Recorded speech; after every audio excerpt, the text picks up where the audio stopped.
Good afternoon. Name's Ben Turner, of course, and not Carol. Welcome to Needing a Meeting. Carol is unavailable today, and just see here. Nobody's in the chat yet, but just for posterity, just want to keep up some thoughts and prayers for Carol, and for hopefully that she's doing well. And so I guess we'll just let's see if there's anybody in here yet. No, there is not. Oh, okay, here we go. There's Shannon Smith. Hello, Shannon. Yeah, it's going to be a little spastic today. Um, Carol's not really available. Let me go ahead and get the link so I can drop it down here. But I know that Carol would appreciate any thoughts and prayers you might be able to offer for her.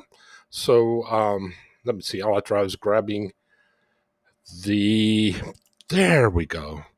You know, this stuff is a lot harder than it looks, and I've often thought, that yeah, I could not do this. I could not lead a channel. There's just no way possible I could do that. So yeah, I have a lot of respect for people who do lead channels. So, anywho, let us know how you're doing. There is the link if anybody wants to join in and give me a hand with this. I do hope everybody's doing okay. Tell me, Shannon, do you have anything going on that you need to talk about? If not, just let me know how things are going for you. I gotta say, it is nice actually we're actually starting to get rain here, which is a little early. Usually it doesn't start raining around here till after the 4th of July, but yeah, we've actually gotten a little bit, so yeah, I'll take it. Keeps it under, it's only 97 degrees today, which I guess that would translate to 105, 102, 103, somewhere around there for Tommy. Oh, here we go. Here's Shannon Smith. Who? Ha! How you doing? I'm driving. So what kind of trouble you go? You drag racing I cops? better get off of the camera. There you go. Okay. You drag racing cops for pink slips, aren't you? Yeah. You caught me in uniform, so there you go. Cool. Hey, and my other's keeper. I'm waiting to start my game day in about 15 minutes. Game day? Game day? What do you mean game day? Game day? It must be like football or something, or do you mean like, what do you call whatever games? Role-playing games. Yeah, I'm still stuck on Starfield. Can you still hear me? Yeah, I can still hear you. Okay. Can you hear me? Yes. Can you hear me? Okay, Yeah. Good. I thought I wasn't going to be heard, so then I was going to have to mess with all my stuff again. I was really not wanting to do that. Oh, trivia. Okay. Oh, trivia is fun. Well, prayers for Carol. I'm sorry she's not feeling well. Yeah. She's having a hard time. Yeah, I know. Oh, it does bring out a good point that it is very important to and it's something. I mean, it isn't an issue here, but it does bring up a good point that it's always good to have a good doctor that you have a relationship with, just or if you need to, in a period of emergency, that you can call them if you can't reach your therapist or whatever. And it's good to have a therapist, somebody who can at least who knows your case, and if you're on medication, can Oh, I'm having an issue with this. How do you get it resolved quickly if it starts becoming a serious issue? Yeah, That, Right. Yeah. It's so everybody can't. hard to find a good doctor. Yeah. it is. At least where I I live, it is. I don't Yes. know how it is where you guys live, but where I live, I just got dumped by my last doctor. She's becoming a concierge doctor because I live in an area with people with lots of money and they can afford to have it. Mm-hmm. Spend mm-hmm. $3,500 to have access to a doctor. Well, I don't have an extra $3,500 a year to just pay to Yeah. have access to a doctor. Sure. I Yeah. don't. Yeah. Not. And when I stepped off of my own antidepressants, I got lucky that I was able to do it. Yeah. That is something I don't suggest anybody do. At the time, the whole antidepressant wave was just starting, Mm-hmm. so there wasn't a lot we knew about it. But yeah, it's definitely something where if you start having adverse conditions, you definitely want to seek out the advice of a professional that can help Definitely. you with that. Definitely. I know that we're in Columbia here. We have like a lot of different colleges and universities. So we have a lot of college and university students. And one university is here is the University of Missouri, Columbia. Mhm. And so there's a lot of doctors through there and stuff like that. But we got really lucky. We have a really wonderful family doctor that, she's like, if two of us have an appointment, like, or back to back, we both go in at the same time, talk Mm, to the doctor because we don't hide anything from each other. We're always open and honest. yeah. And so we have this doctor. Well, when I have like other issues, like I have a neurologist, I have a psychiatrist, I have to find a new therapist. But Mm, for a while, I felt like I was doing nothing but going to doctors for a while mm, because I had so many things going on with my body. And she kept on top of all of it. She was like, okay, so you went to so and so whenever I'd go through, you went to see so and so. How's that going? Is everything going okay? What else is going on? How can I help you? So she's really, really good. But the problem is she's so good, everybody wants her. yep. Yep. I know how that So goes. it's hard. So it's hard to get, like, Yeah. you have to literally schedule an appointment with her like 3 months out, 3 to 4 months out to get in to see her. So if you have an emergency come up. Now, we have it's a system where you can send your doctor a message. And if it's an emergency, they'll get back to you right away because it's through their messaging system and everything. And I like that because I can send a message about anything I need to send a message about, and she'll either contact me and say, come in and see me, or let's do this for you, or whatever. And I don't always have to go in, which is nice. Yeah. I fall victim to It's really nice. I fall victim to the exact same thing. I absolutely love my daughter, but the problem is, yeah, I mean she's up in Tommy Land, which is Tucson, because I credit Tommy with owning the entire town now. But yeah, but yeah, that was just the thing. Was it at first, it was easy to get in, and then word got out, and now, Yeah, you know, yeah, but yeah, it's like exactly like what you said. You have to find other ways to contact, and now I also have to keep in mind that there is an ER locally that I have. If anything gets really bad, I can go there. And looks like we lost. Oh Shannon. well, yeah. Well, I told you I'd be here. I just had to take a couple minutes before I jumped on because I have two of the kids making dinner tonight. So I Oh, had to give them fast instructions as to what to do and how to do it and everything. So how old are the kids? one is 20, the other one is 23, Oh, okay. and then the 21 and 25-year-old are out with the baby. Oh no, I've got the baby. Okay. Sorry, I forgot I have the baby. They ran out, but they're picking up more stuff that I need for dinner tonight. So Okay. Okay, so it's not like, I don't know. There used to be a commercial on a long time ago where these two children, like 5 years old, hi mom, hi dad, and they open the door to the bedroom. We made pancakes, and yes, then I the remember wife that says to the husband, commercial. we don't have the stuff to make pancakes. Yeah, yeah, I remember that commercial. Yeah, no, I don't. The only little one I have in the house is the grandbaby who's 5 months old. Hmm. Everybody else is 20 or older. So, Yeah. but the 20-year-old and 23-year-old are the ones that will be moving out 5th of July. They got their own apartment. Really proud of them. They worked hard to get to where they're at and to get into an apartment all by themselves. I took them out this past weekend, to find stuff to furnish their apartment. Mm-hmm. So they spent approximately $1,300. They have a 4-piece living room suite, a sleep number bed, queen size sleep number bed, frame and all, headboard, everything. A huge desk that is IKEA style, a washing machine, all for $1,300. Now the living room set, a base of it would be $1,200, but this is a recliner living room set. So they made out. Their bedroom set is worth, like a base model of it would be $1,500 to $2,000. Wow. And they picked the bedroom set up for $350. Oh, hi, Maya. Maya, it is Maya. Yeah.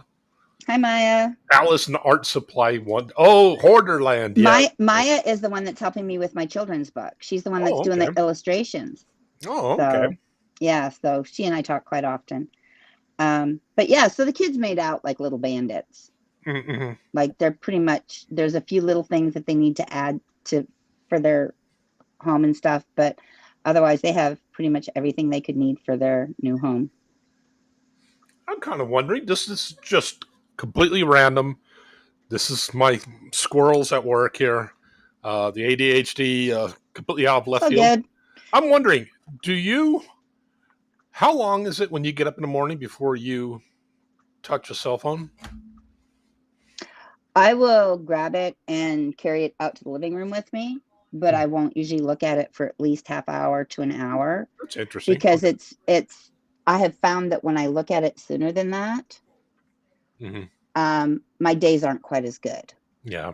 Okay. Whereas if I take that half hour, just chillax, do me, the only change to that would be is if there's all kinds of things going on at the moment and I'm like rushing to do whatever it is I need to do, then that will change. Okay. But overall, I try not to even I'll pick it up and bring it out to the living room so I can hear it if it rings, because somebody might call.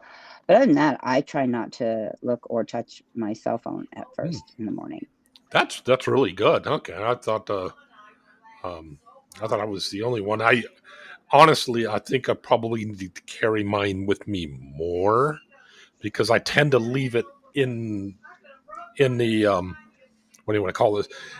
Into my computer room, and yeah, if somebody needs to get in touch with me, I'm never going to hear it in my bedroom. But yeah, I am notoriously bad about not using the things, and yeah, my charge runs out, and I don't.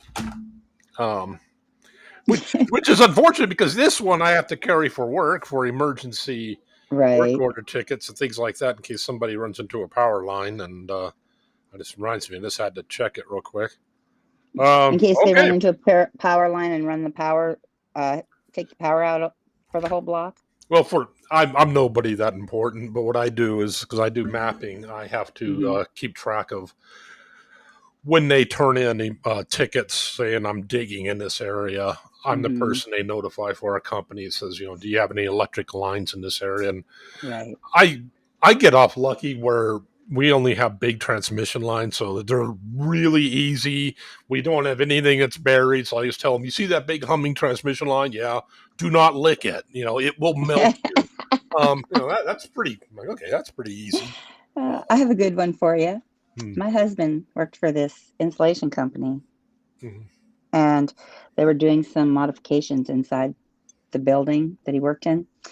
And he went to work on an electrical piece, and he thought, okay, I can just cut this and I won't get electrocuted. It threw him off like a 6-foot tall ladder, and he ended up breaking his arm because he got electrocuted so hard. Wow. I'm like, did you learn your lesson, honey? I can honestly say, no, he did not.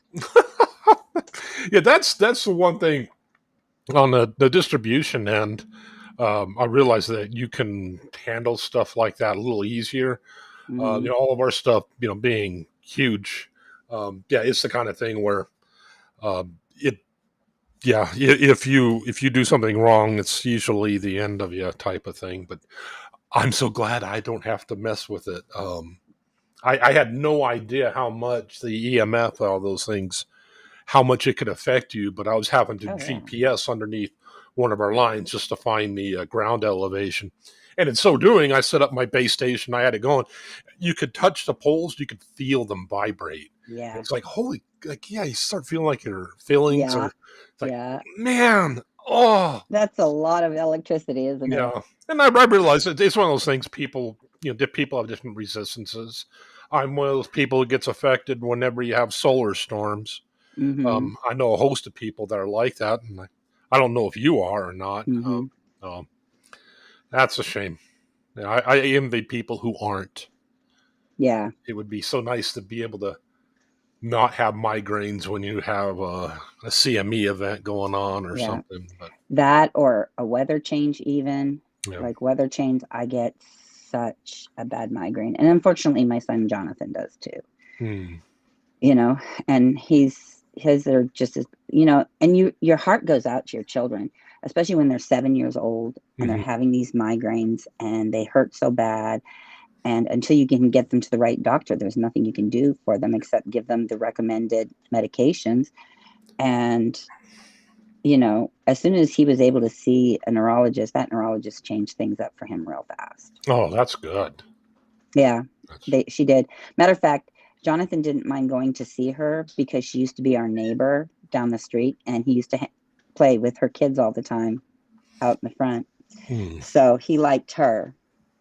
So, but he's 21 now and Hmm. has his own child, and I just hope the grandson does not end up with these. Hmm. Yeah, yeah, and I didn't even have them until after antidepressants. I don't know, who knows? Yeah, it's amazing how medications can affect you. Yeah, yeah, and it, Like I have some I won't touch hmm, because they affect me in such a negative way. yeah, yeah, not that is going back to our other point. Finding a good doctor. The original Hmm. doctor I was with until like 2007, my significant other at the time had fibromyalgia. This is even in 2007. This was fairly. They had a, they don't know exactly a lot of things about it, but they had a No, they pretty don't. good. They had a pretty good idea, at least that it causes pain, things like that. Hmm. He refused to admit it even existed. He's like, "Oh, it's Yeah, all there's in your head." doctors. Yeah, there's doctors out there like that. I got fortunate. Not Oh, only did my personal doctor believe that I had fibromyalgia, but when she sent me to, I can never remember the type of doctor it is. But anyway, sent me over there. They totally believed me, and she did the touch test down my spine mm-hmm. that will, that usually signals whether or not you have fibromyalgia. Man, she about made me jump out of my skin a couple of times. Mm. Wow. So yeah, so I have fibromyalgia on top of migraines. Mm. Yeah, you're trauma. You do have trauma, don't you? I do. I'm I sorry. do. Um, Thank you. You but know, and my trauma varies. I mean, I have trauma from growing up in a cult. that's right. Yes. Oh, but come on, they have. Oh, I won't tell you the selling points again. But I'm trauma sorry. of trauma of growing up in a cult, Mm, trauma from my ex-husband mm, who was mentally and emotionally abusive, hit me 3 times. So I guess you could say he was physically abusive as well. yeah. Hmm. Trauma from having to watch replay video of one of my clerks getting held up with a gun in his face at the gas station or convenience store I was manager at twice. It Mm, happened twice within a 3-month span. yeah. And after that second time, I was done. I was toast. I said, I can't do this anymore. Yeah. I can't, because I feel responsible for my Yeah. people. And I try to keep them safe and I try to tell them, make sure you're paying attention to who's coming, who's going, all this other stuff. And the worst part about it, it was my same clerk twice. Oh man. And he stuck it out for like 6 months after that. Mm, I was impressed, but I couldn't do it. I wasn't the one that was held up, but I still, the residual trauma from it. sure. So yeah, I've been in a few traumatic situations have, that's probably why I have fibromyalgia. That's why I have, You know, and I was bullied in high school. I was bullied throughout school, Mm, high school especially, not so much grade school, but high school.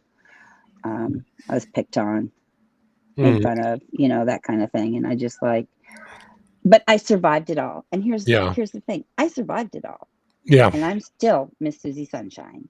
yeah. And I was. That's exactly where I was going with that too. I was wondering if the fibro started up past trauma, Yes. because again, I'm of course not a doctor or anything like that, and I don't claim to be one. But it's just something I'm kind of trying to keep a running tally in my head when I find people who have it. Just Right. just yeah, it's a little thing to I check out. I actually think I had it when I was younger and in grade school when some of my trauma started, or like I don't remember anything past the time I moved to Inuvik, which I was 6 years old at that time. So between the ages of 6 and say 4, I don't remember nothing. Mm, And then of course before 4, I don't remember anything. So it's like, what happened? Why can't I remember all this time period? You know, and doctors will say, oh, well, you know, sometimes people remember from 4 on, others are like 6 on. I don't buy it. mm, I don't buy it. mm, There's something happened and I don't know what it is, sure. you know. But I used to get these awful, awful leg pains in my legs when I was little. Like Hmm. it felt like it was pain clear through to the bone. And it Oh, would just, and it would ache and just throb and just, and I had them clear up until I had my first child. And then they went away. And now they're back a little bit. They're not nearly as mm, ferocious as they were when I was younger, but there's times my legs still will do that. mm, And at first they were saying that they were growing pains. And I'm like, nope, mm, not growing pains, yeah. not growing pains. Because they were too consistent. Mm, They weren't random enough like growing pains are. mm, And the way it would hurt wasn't like growing pains either. Because and actually, I was able to help a doctor out one time because they had a patient that had leg pains, but just couldn't explain exactly what it felt like. So I explained to her what mine felt like, and she goes, "That's what she's talking about." I'm like, "Yeah, those are some severe leg pains." mm, And I think it was the little girl that was having them. And my heart goes out to anybody that has to go through that because it mm, is, I mean, it literally puts you in tears mm, because they hurt so bad, mm. you know. So Yeah, yeah. That was. I mean, yeah. I've had normal growing pains, but I also ran track. So yeah, yeah, I'm used to normal pain. And yeah, when you hear people talk about weird stuff like that, it's like, yeah, I don't think that's growing pain at all. Um, I've no, had one of my friends who was in Columbine, uh, Anne Marie Hassenhalter. I never can get her last name right. I never mm-hmm, will. Uh, she she was shot. Basically, she's paralyzed from the chest down. She was explaining how she would get leg pain, and I thought, well, you're paralyzed. Why would you have leg pain? But phantom pain. yeah, it was pain that was so bad she'd be talking about it when she'd be in school that it would start with pins and then it would start going to Mm-hmm. needles and then it would just be intense pain, and it's like, what on earth is going on? And it's, I guess, the nerves were trying to grow back or something, but Could be, I could don't know be, anything about it. But yeah, it of course she's still paralyzed, so yeah, um yeah, that was yeah, hearing people go through stuff like that. And I'm I'm fairly thankful that I had the past that I did. yeah. Um, I mean, because we all have our challenges. I mean, everybody has challenges, but so. But yeah, it's one of those things I don't want half of. I see people messing with having to deal with things, and it's like, wow. And I realize we're comparing trauma, and that's not a good thing to do, but No, yeah, I'm amazed at the strength. I'll say this: I'm amazed at the resiliency of many people. oh And, yeah, oh it's really yeah, a testament that it's amazing some of the some of the inspiration you can draw from the most unlikely people. Oh, definitely.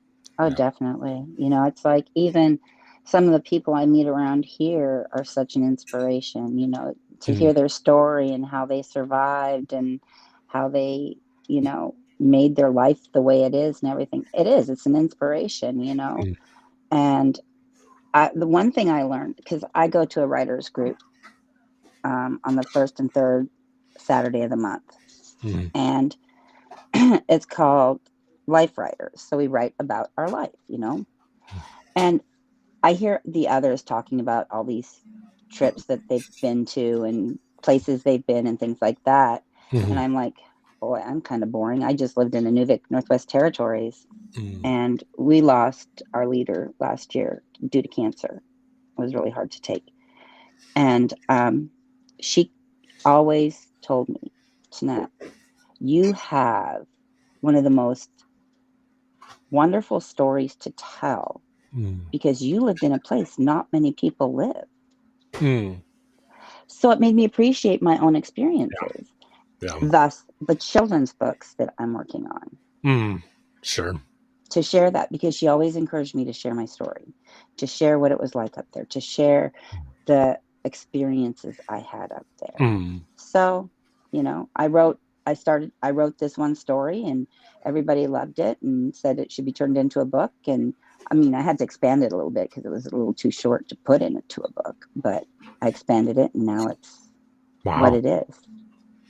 Yeah. So, I remember reading my first exposure to Anuvik was hearing Neil Peart, the drummer of Rush, talk about when he motorcycled up there, and mm-hmm, it just sounded so amazing. And you're able to look it up on Google, and mm-hmm. it's like, wow, people live up there, and it's like you get exposed to seeing, the sun at certain points, and then not seeing the sun for long periods of time together. And that's what the first book is about. Yeah.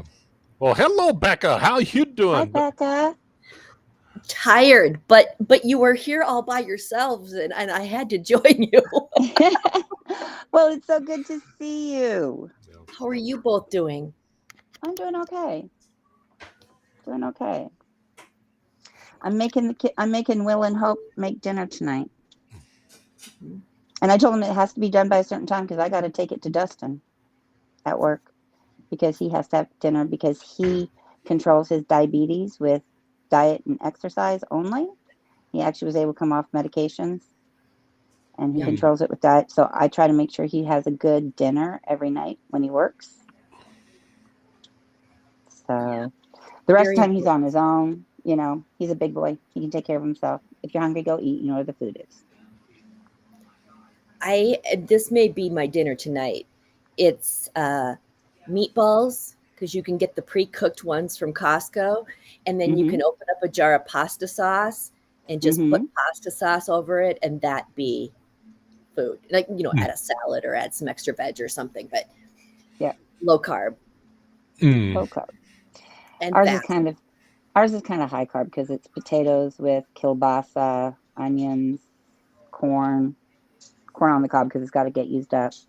And for Dustin, I'll send him green beans instead because with him having potatoes, I can't give him corn. Mm. Right. So, Both high carb. Starch. Yeah. yep. Too many starches. But, you live and you learn. You do what you need to do. Hey, Becca, I'll ask you the same question I asked Tony. How long is it before you wake up in the morning when you touch this? How long is it typically? Depends on whether I'm petting DJ or not. Hmm. So my phone controls the lamp on my bedroom table, like right next to my bed, and the Okay. one that's right How's it next going to with me dinner? here. Mhm. And so I hit the phone right away to turn these two Oh, lights. okay. Okay, but you're not using it for social media purposes or No, not okay. no. Normally, Hey. like this morning, I didn't shower. Not that everybody needed to know that, but Mm. so I was Right touching there. it Right there. probably within 20 minutes of getting up this morning. But I started work really early. And Hmm. DJ, I woke up because of the storm that we had, and Then DJ probably was cold and she came and snuggled and laid there. So, like this morning, I was awake for probably 15, 20 minutes before I actually turned the lights on. And Okay. I've just been trying to run an informal survey. I'm just collecting information is all. I mean, I do know that there have been a lot of doctors talking about how the exposure to these things is so bad. They're noticing people are losing their posture. They're starting to, they're getting this condition where you're crunching your chest in so much that they're developing, basically like almost spinal bifida almost, where they're doing this number.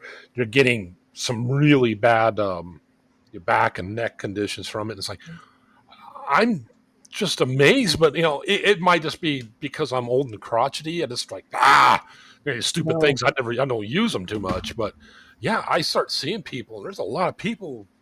I see them driving by when I pull out to work. They're driving doing this number. It's like, holy hell! No wonder why there's so many traffic accidents. Yeah. I am so against driving and texting. I get after my family on the regular for it. I don't care. Set your music if you want to. Yeah. Don't touch it again. Or driving and talking most of the time. I don't even do that because people, like, you'll see someone, they're talking on their phone, they're not paying attention, they're, or they're yelling at someone and they're behaving badly. And some people probably can talk and drive and be just fine. But some people are really bad at it. I'm talking hands-free too. Yeah. So. Yeah. Well, I'm not against people videoing them while doing this, as long as you can, and you're talking, it's over here, no problem. But when people are texting when driving, I mean, there was it's one of the cases on the behavior panel where it was, I think it was the Attorney General was, of course, they were able to really easily find out what he was looking at. And he was looking at websites and he was reading web stories and all this other stuff. He's doing this number. He's driving along. He hits somebody. This guy comes in through the window and in his passenger seat. Part of him is, of course, the rest of him is. And this guy died in that position. And, of course, the person who was driving, they tried to act like, oh, I didn't see them. I didn't do, and they nailed them to the wall. And it's like, and rightfully so. But yeah, it's just like, wow, that is. And yeah, he was talking about, I was checking this story, I was checking that. And of course, the police are able to prove, no, you weren't just doing this. You were looking at this webpage. You looked at this webpage. You replied to this. You looked at this, then this. Yeah. Wow. That's why I don't like cell phones, because it does cause so many accidents because people pay more attention to their phone than they do the road. My husband, he drives truck. He's a truck driver. Granted, he drives local. But when he was taking insulation from place to place, he passed a driver. Computer here, book here, and something else going while he's driving. Wow. A big rig. Oh my God. Wow. Oh yeah. You should hear. Okay. So I have a question for you. Do you know how truck drivers tell stories? It's not once upon a time. It's, did you see what this idiot did in front of me?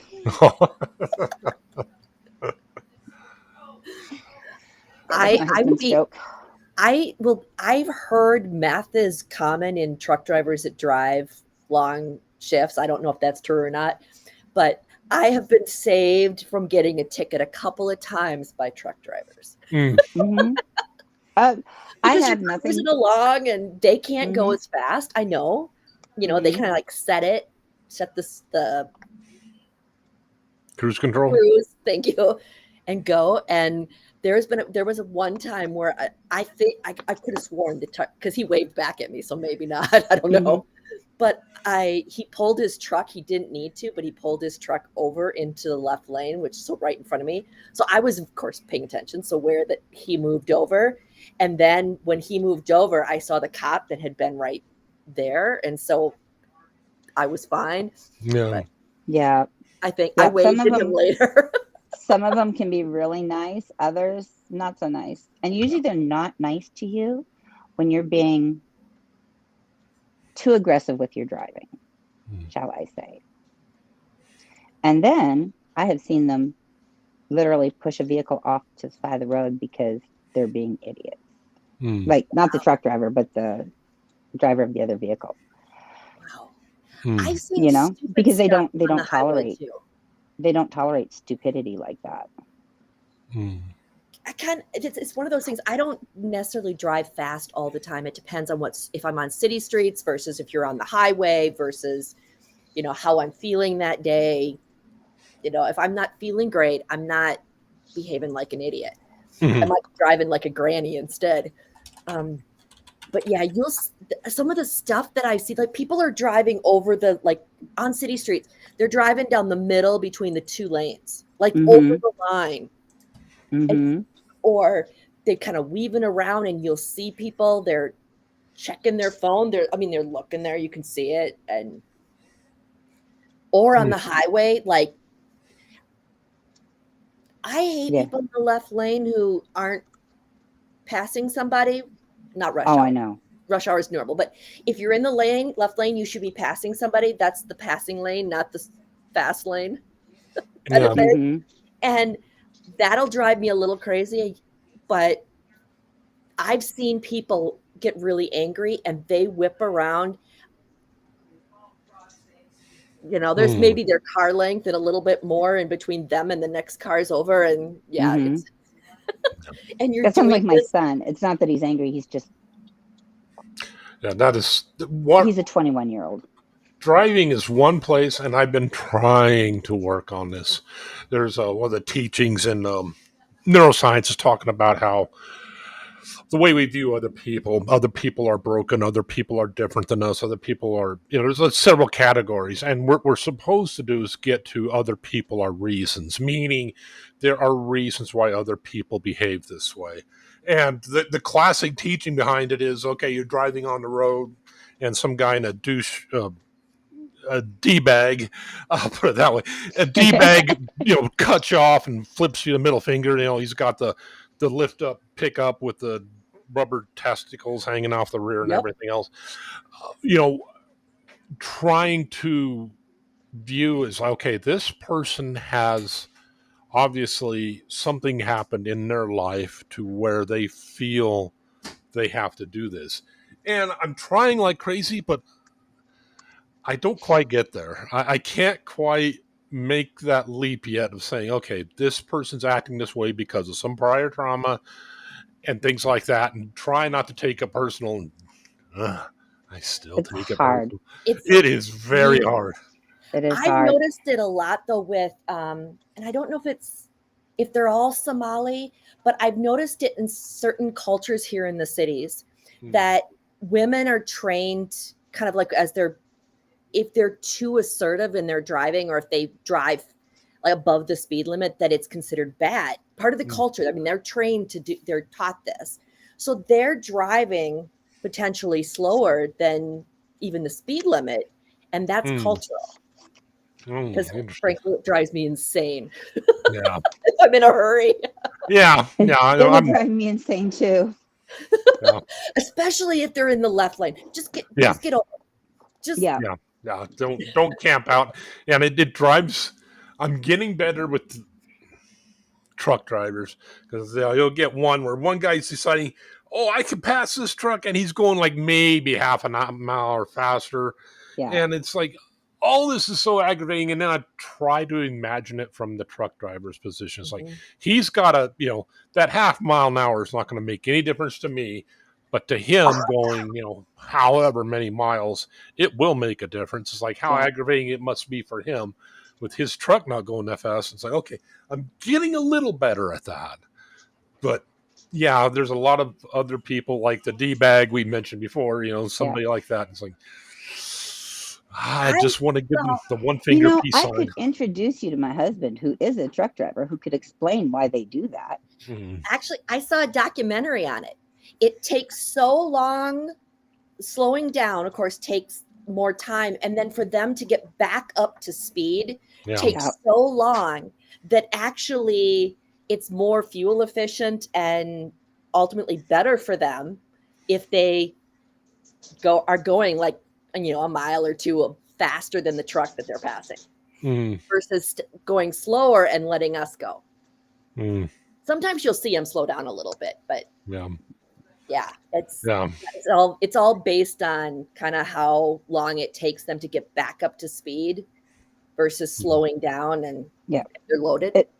And it depends on their load weight and everything else. I mean, Nathan hauled insulation. So insulation's not that heavy. So he could go a little bit faster than somebody, say, hauling cars or something.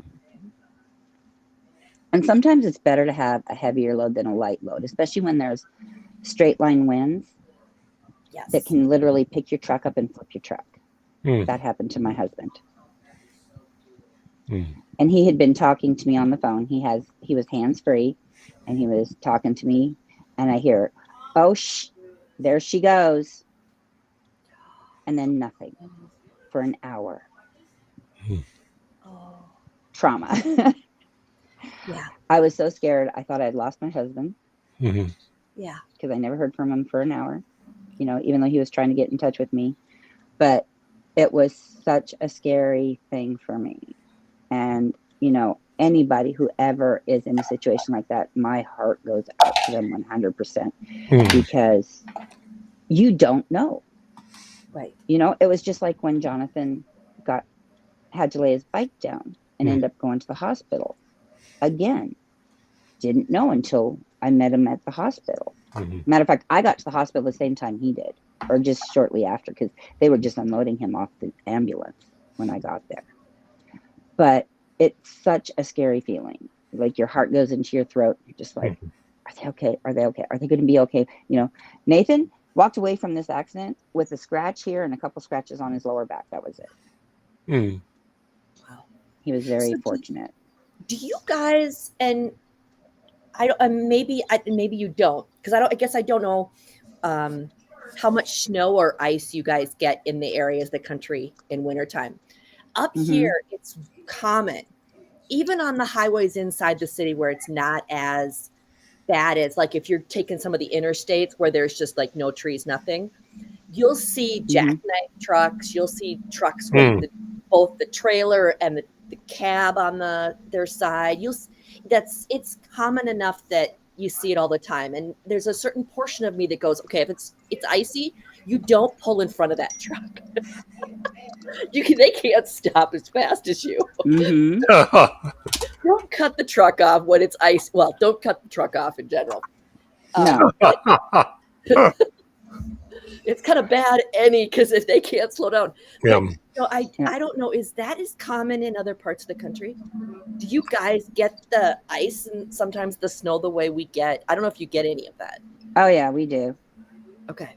And when it's icy, you see a lot of jackknifed trucks. We've had some serious accidents here in Missouri due to ice and snow. Even the rain. Oh, my gosh. My husband has a theory. He said, if it's raining, go to Kansas City because St. Louis, they can't drive in the rain. If it's snowing, go to St. Louis because Kansas City can't drive in the snow. And he would know because he used to drive both directions all the time with insulation in his truck. So. And I think the thing that hurts us down here isn't truck drivers, really. When it comes to that, we don't get a lot of ice or a lot of snow. But what hurts us is the snowbirds who come down here driving. You have old, and God bless them. If you can afford an RV and all that stuff, okay, I get it. But the issue becomes when you have older people who may not necessarily have the best cognitive ability and the fastest reflexes driving these things that are larger trucks. They don't handle like cars, and they can't handle them, and kind of gets scary. Yeah, we have quite a few accidents from that. And of course, it doesn't take a whole lot of interaction between one of those and somebody who can't stop, say, a semi hauling, like liquid nitrogen or something that's very unfun like that. And you get some some severe accidents going on. Yeah. But yeah, we don't, not a whole lot of jackknives and things like that, fortunately. But, and I realize too, one of the issues that you're going to have with truck drivers versus car, what are you going, is that there's an element in our society that loves to, you see this mentioned a lot, politics of intersectionality. People use that a lot of times with anything. Well, we need to ban the trucks is because, and it's kind of like a tribe mentality because, well, we're car drivers and what are they doing on the road? Well, it's like, you understand what they're doing on the road, right? Yeah. When you go to the store, that has to get there somewhere. Oh, we need to ban them. Huh? So then how are you going to, I mean, it's the rationale is just not there, but I understand what they're trying to do. They're trying to, and that's just the way our society is getting, where it's going to be us versus them in any subculture that you can think of. I would dare to say there's probably even some in the fabric community. I know there's some of that even in like writers, because they'll say, "Oh, we follow." What was it?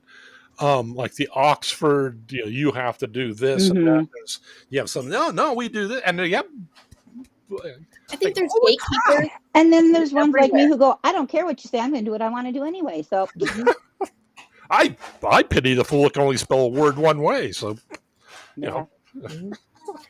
Yeah, there's a lot of gatekeepers in the fabric world too. Actually, I don't know if I'm going to be doing it tonight. I joined a quilt guild that does Zoom.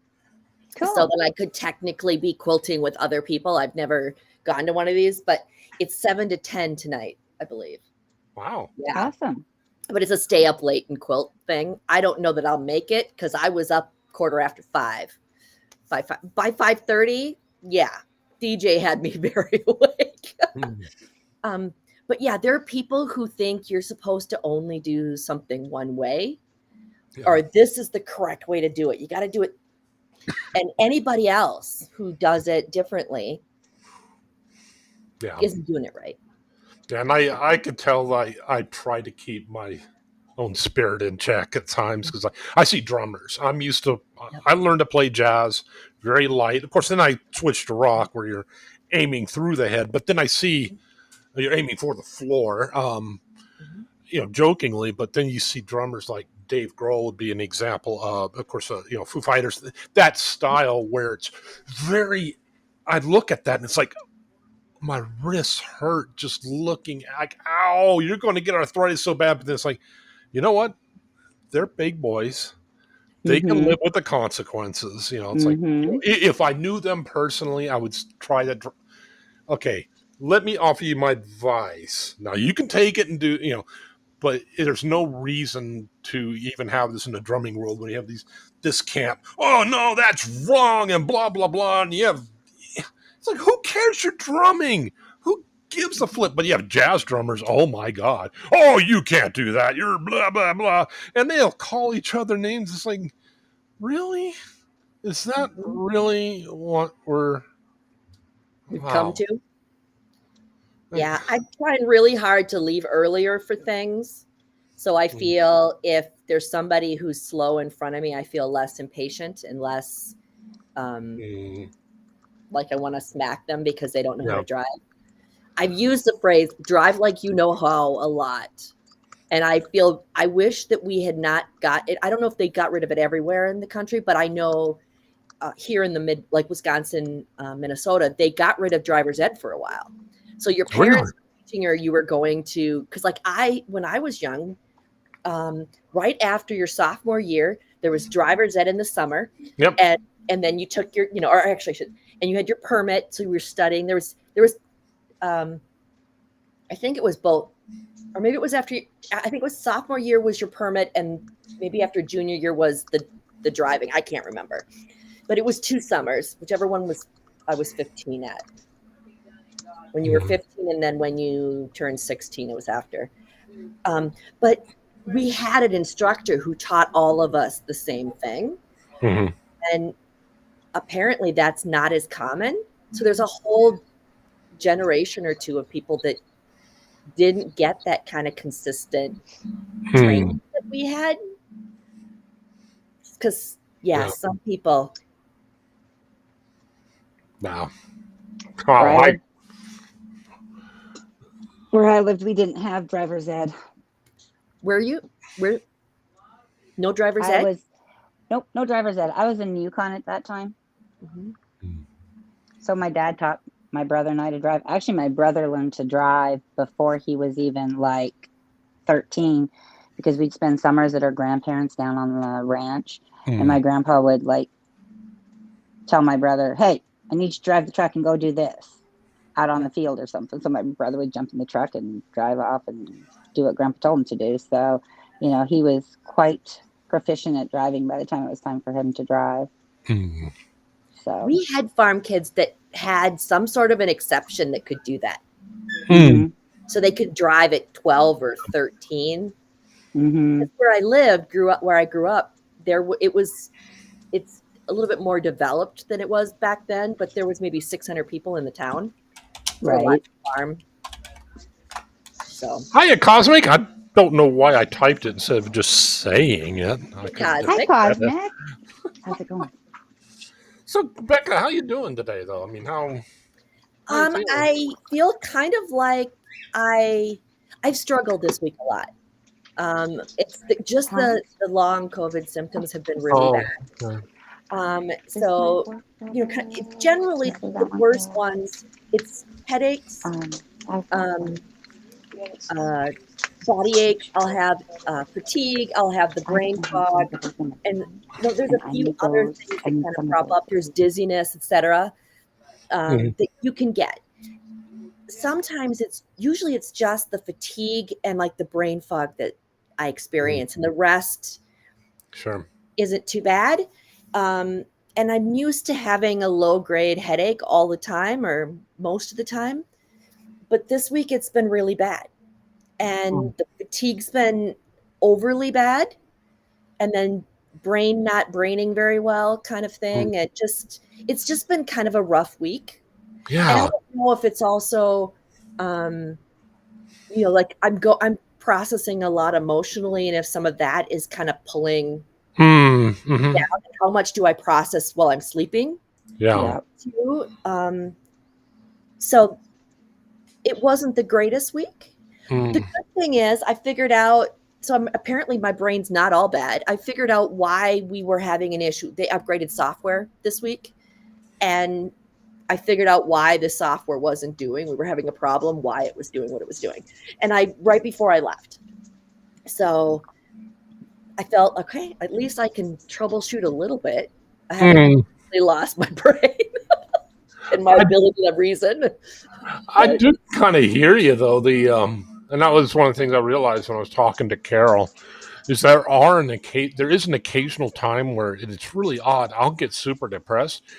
And what at least in my case, what it is most of the time is I'm tired and I don't even realize it. And it's like, it's like I just like, oh my gosh, this is all going to crap. And it's that kind of oppressive depression that doesn't have a kind of a root cause kind of thing. It's like, what's this about? And then I finally realized, okay, I need to go and get some sleep. And sure enough, I wake up and I feel better.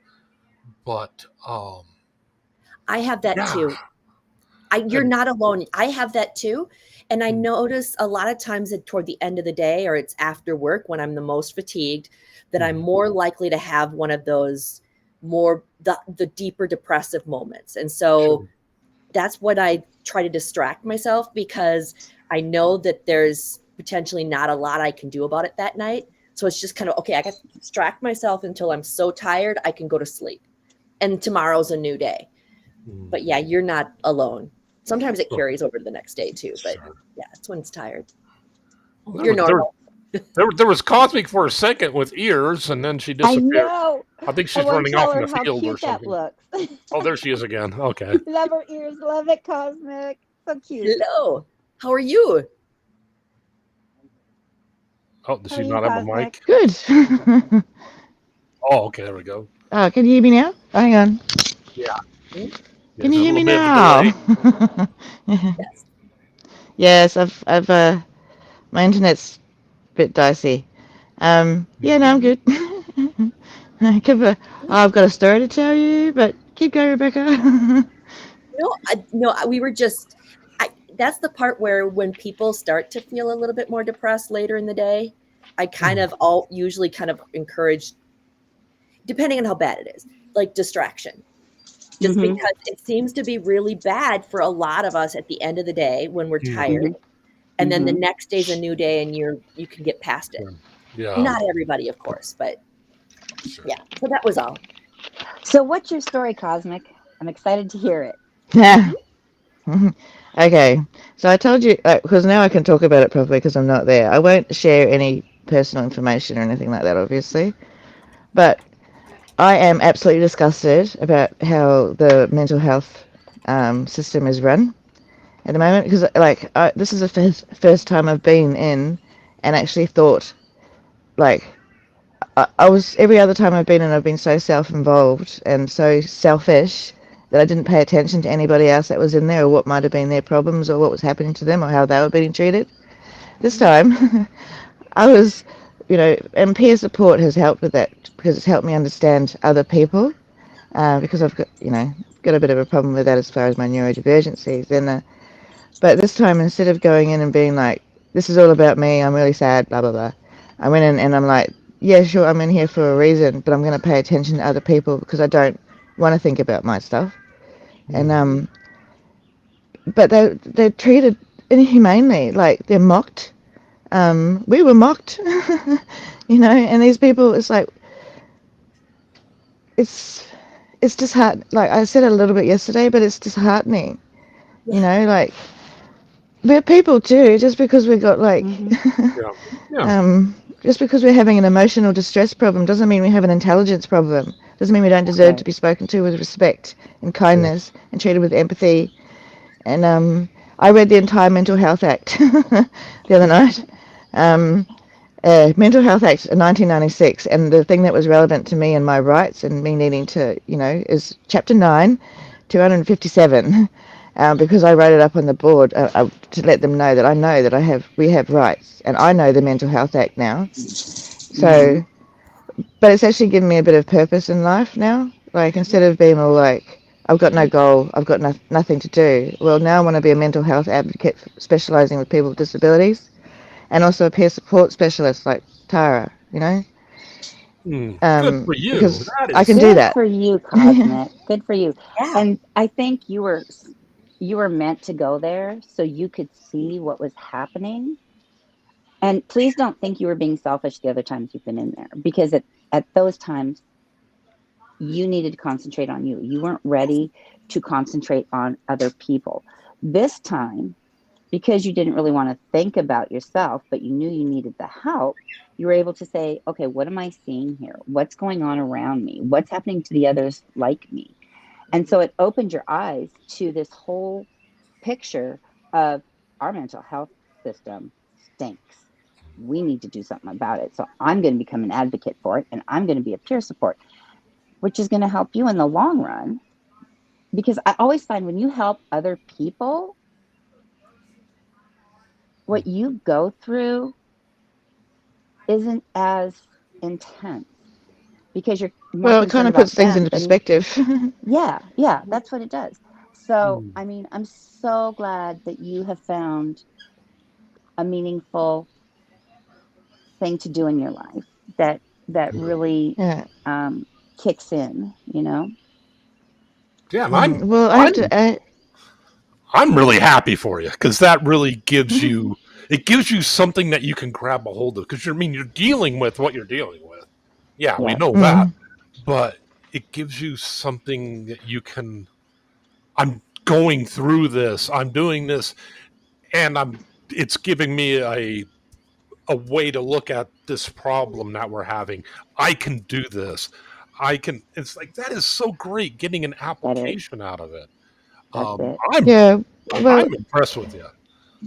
thanks. But it's in the end, it's like, yeah, I think I did go there for a reason, and the reason was to help me. But I realized once I was in there, I came out with exactly the same feeling. I still have the same thoughts, the ants and all that sort of stuff, because I'm still having emotional regulation problems. And because I was ready to leave yesterday, but I wasn't ready for them to kick me out. I wanted to say, I'm ready to go. But I got discharged when I wasn't even there. I was at physio and I drove off. I think I was discharged because I was annoying the nurses too much with it. Why is it like this? Mm-hmm. Why aren't we allowed to do this? Give me a reason why. Don't just tell me these are the rules. Tell me why these are the rules. Because that's how I treated my children. I didn't just tell them no. I said no Yeah. because, Yeah. or this is why you can't do that, you know. But they didn't Yeah. say that. There was no times about when we could eat.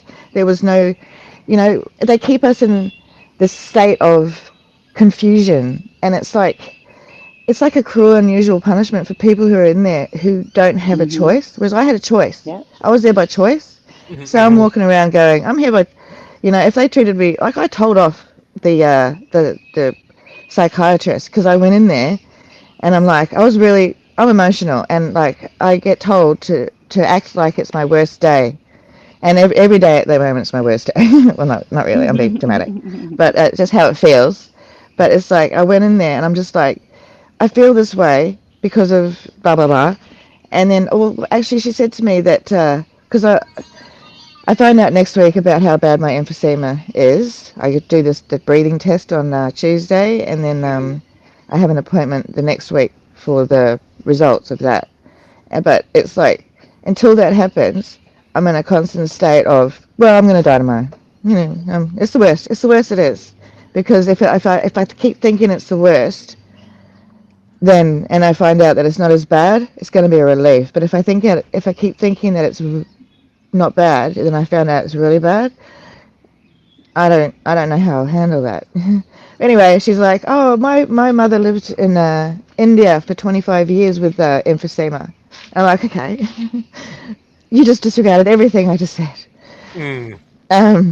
You know, it's not about facts this time, you know, because I generally deal in facts. It's about my feelings about how this is. You know, I feel like this is the end. I feel like this is the last of it. You know, even though I know rationally it's probably not true, but I'm not in my rational mind right now. And I keep saying to them, I know this. I know I'm not okay because this is what I'm thinking, you know. If I'm thinking this, I know I'm not okay. That's why I'm here.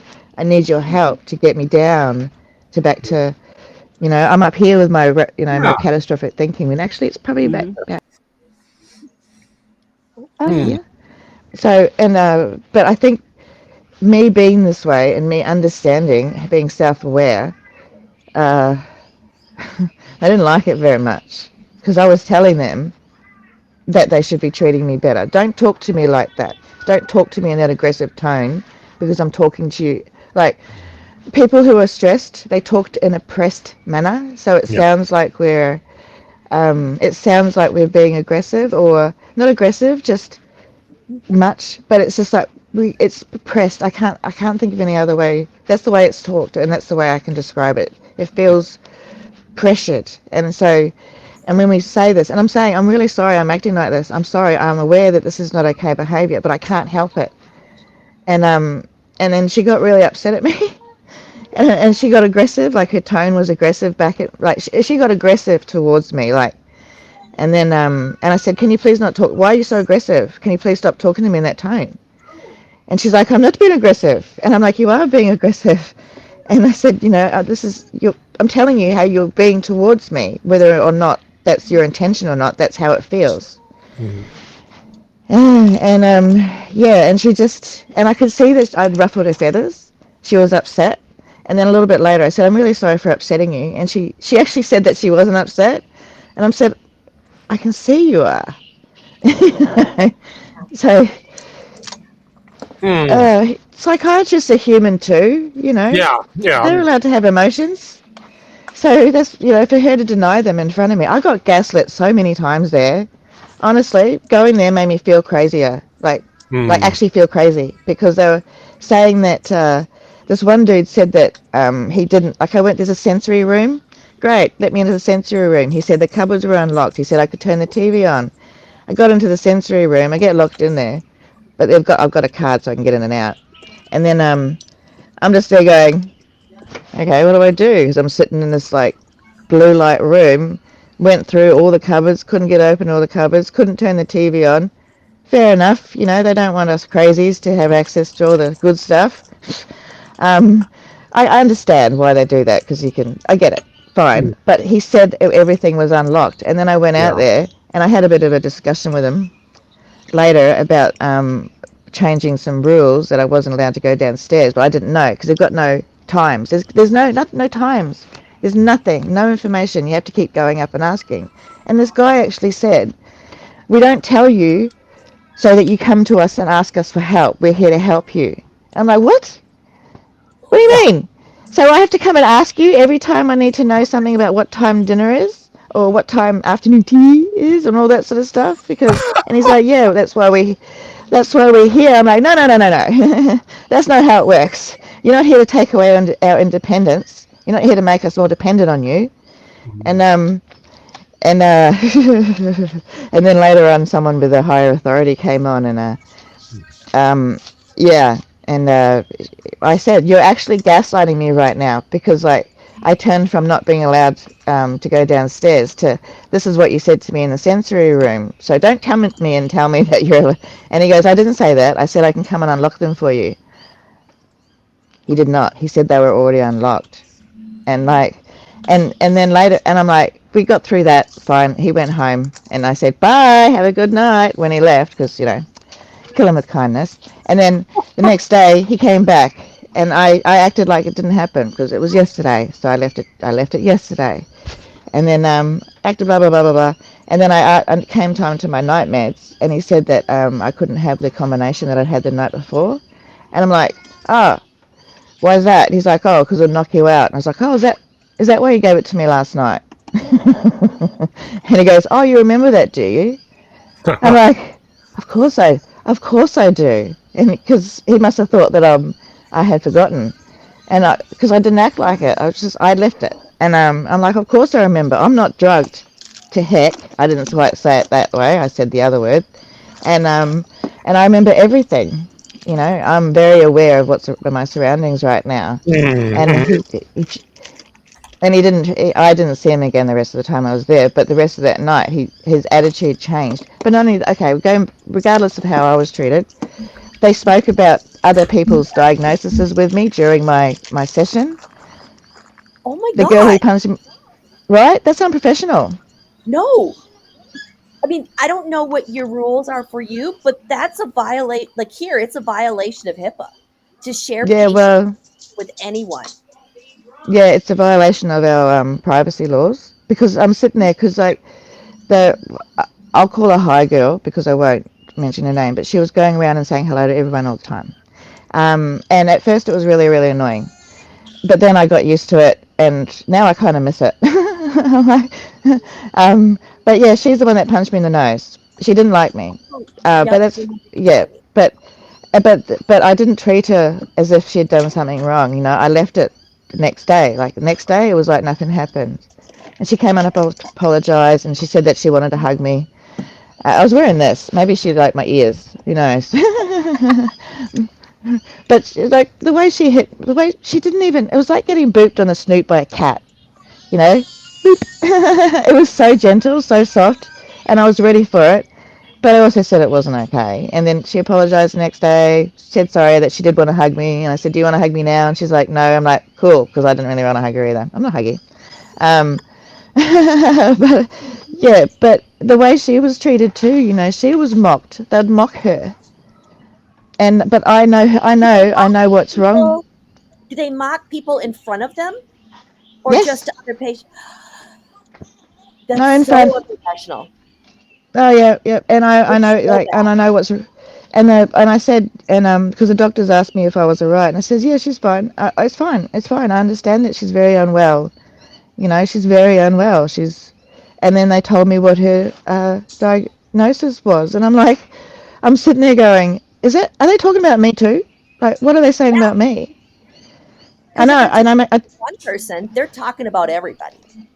Yeah, and they're doing it in front of other patients, and it's like they're thinking that we're not aware. And there was another patient there that was obviously They were drugged to heck, but they said that I had their daughter's eyes, so they're aware. And everywhere I went, their eyes followed me. I must have reminded them of their daughter. Maybe they may be dementia, but I sat next to them and they tried to reach out to me. I didn't see them do that to anybody else, but I found out stuff about her too. And I'm just thinking, but she was lying there as these two nurses were talking about her, and I was sitting out there playing my Switch, had my headphones on, but they could see I've got one ear off.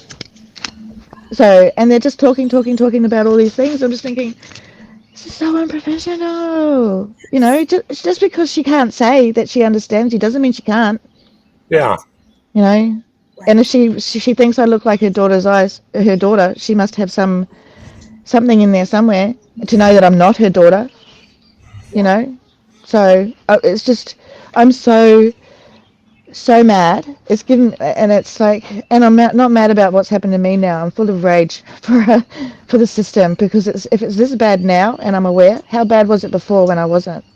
Mm. You know, because things are meant to be better now. Things are meant to have been improved, and I'm just I'm so mad that this is the way people are treated just because we're going through a bit of a time. And my friend works in aged care, and you know, she was saying all these different things about what's happening to nurses, what nurses are doing in aged care where she's working now as well. And I'm just thinking, wow, you know, this is the way that the least of us, as you could call it, are treated by people who are supposed to care. Why go into nursing if you're going to be like that? Why go into any sort of healthcare if you're going to treat people like they're not people? You know, there was someone, I think they said, it's from like Patch Adams. They said if you treat the disease, you get 50-50. If you treat the patient, the human, you always win.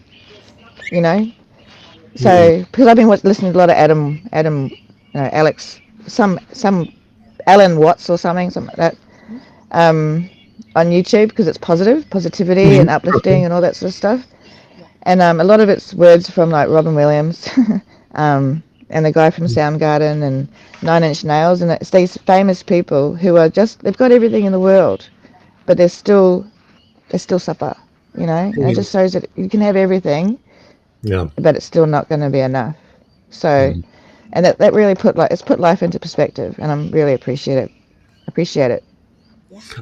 Are you're not home right now, are you, or are you someplace else? No, I'm at my carers. Oh, okay. Okay. Yeah, I live here now. I'm not going home. Oh, my sister evicted me yesterday. What? Yeah, no, I forgot about that. I got a notice to leave. Yeah, the real estate rang me up, and I was like, my sister, they don't know that I'm out of hospital yet. I haven't told my family, except for my brother, that I'm released. And so they don't know. So they think that I'm in hospital. My sister knows, because the real estate rang me and said that I was 2 weeks late. I'm not 2 weeks late. I'd paid the rent. It just hadn't come through the bank yet. I said, I've paid it yesterday. It's just waiting for the bank to come through. And she says, well, it's 15 days now. That's when we generally ask for a notice to leave. No, it's not. I know the laws. I know my rights. Yeah, and anyway, I'm not going to fight it. What I'm going to do is do what I was going to do anyway, and I'll get out quicker. So I now know her position in this. My sister, I know it now, and she's not thinking about me, and I'm not going to think about her. I'm going to do what's best for me now instead of doing what's best for her.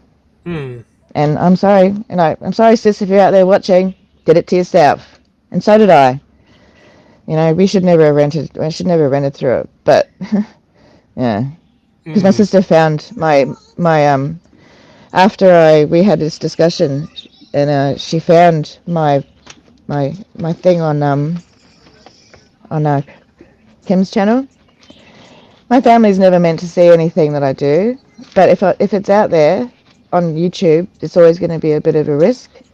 But in the end, I'm sick of not telling people how I feel. I'm sick of it. You know, I've always put everybody else's feelings in front of my own.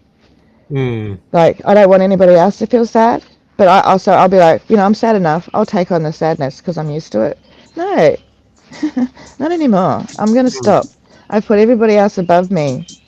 I'm not doing that anymore. Everybody else is the same as me.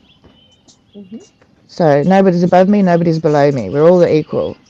So it's just, but I've always been like, because I don't deserve to be here because of my situation and my birth. well, I shouldn't be here more than anything. If the world was a correct place, I've always been like, well, I have to make up for it in some way. So I was like, I've had my 2 kids. That's it. I've made up for it. Done now. That was my thinking last week. So, you know, and I'm really lucky I didn't get the notice last week because it would have sunk me, I think. But not now. I'm all right now, you know. Now I'm just like, it was just one more straw on the back that's already broken. You can't break something that's broken already. But my spirit's not broken, you know. Just my whole attitude to life now has changed, I think. And it happened yesterday because I'm like, because I went full autistic. I let my mask off, and I said to the girls, because my carer and my support worker came up with me, and I said, all right, I'm gonna let autism fly, okay? I'm gonna let it fly. I'm gonna let it. Mask is coming off. Everything I said was correct, but I asked for my paperwork, my discharge papers. Apparently they don't do that anymore. They wouldn't tell me why. I even got to speak to the patient rights advocate. Mm-hmm. She said that it takes time to get it. That's why I couldn't get it. And then someone comes in and says, no, that's not the reason. It's because now it's actually because it triggers people. You know, they get their medication and their discharge papers, and it triggers people, and they've had difficulties on release. You know what? If they just had said that to me the first time, I would have been, I get it. You know, I understand. I'll wait till I see my doctor. But they just wouldn't. There's no explanation as to why. And not only that, everyone, and then when I push and push and push, everybody's whys are different. The right hand doesn't know what the left hand's doing, you know? And it's just so, and I'm just there, I'm telling their patient advocate, I read my rights. I know my rights. Steve, that's, if you ever want to look up I Know My Rights, Steve, it's hilarious. Go up the up and down one that says a lift. Oh my god. Anyway, it's really funny. But that's what I was thinking. I know my rights. I was being Steve. But I do. I know them. And I was like, because I wrote everything. Every time there was an inconsistency, I wrote it up on the whiteboard. I was like, you know, the cables were inconsistent. I wrote it so they could see that I'm seeing all their inconsistencies. And then I also wrote my plan, and you know, all the good stuff. But the inconsistencies took up half the board, and I was writing little, and it was a big board. I'm just like, so I've taken a photo of it, and what I'm gonna do is I'm gonna put it all in to Chat GPT and say this is my problem and all that sort of stuff. So Chat GPT will take out my emotion. So I'm not gonna write with emotion, like, because I am so emotional about things, and I'm gonna make a complaint. I'm gonna be this. I got kicked out because I was a squeaky wheel. They don't like people being aware. They just want to drag you up and have you be compliant and complacent, I guess. And I'm not like that anymore. So and it didn't take very long to change, and it was really good. I think Jared helped me, my housemate, and learning to stand up for myself, because I stood up to him all the time. You know, he was good practice and learning how to be this way. But anyway, I spoke to them, and I let it fly. I was polite, but I just let out, my mask came off, and I was like, see, inconsistency. This is why you're making us crazy. I had like 4 nurses in there, one of the advocates, and I'm like, this is why, you know, and I was just like, and then I'm just like, I felt so good because finally I got to be who I actually am and say, this is not okay to a whole bunch of people. Yeah. This is not okay. And I never get to say that before. It's really freeing. So, Well, you know, and it's really good that you found something external to focus on, too. I mean, while you're working on yourself, it's always good to find something to, at least I have to do that with my ADHD. I have to have multiple things going on. And that is so cool that you were able to find that. And wow. I actually thought of you in the whiteboard when I was writing down. I was like, I should do some pretend maths. Talk about it.